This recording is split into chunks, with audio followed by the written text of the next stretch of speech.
আসসালামু আলাইকুম প্রিয় দর্শক ও শ্রোতা। আবৃত্তি করছি ইসলামী রেনেসার কবি ফররুখ আহমেদের বিখ্যাত কবিতা সাত সাগরের মাঝি কবিতার অংশবিশেষ।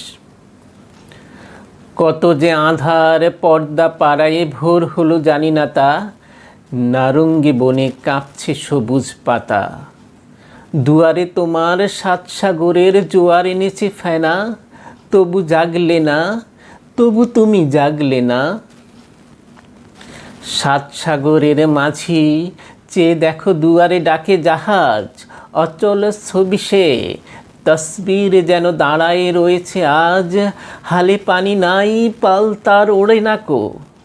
হে নাবিক, তুমি মিনতি আমার রাখো, তুমি উঠে এসো মাঝি মাল্লার দলে। দেখবে তোমার কিস্তি আবার ভেসেছে সাগর জলে। নীল দরিয়ায় যেন সে পূর্ণ চাঁদ, মেঘ তরঙ্গ কেটে কেটে চলে, ভেঙে চলে সব বাঁধ।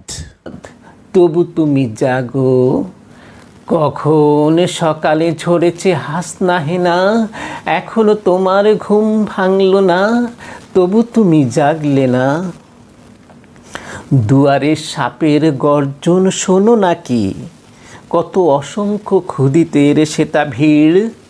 হে মাঝি, তোমার বেসাতি ছড়াও শোনো, নইলে যে সব ভেঙে হবে চৌচির।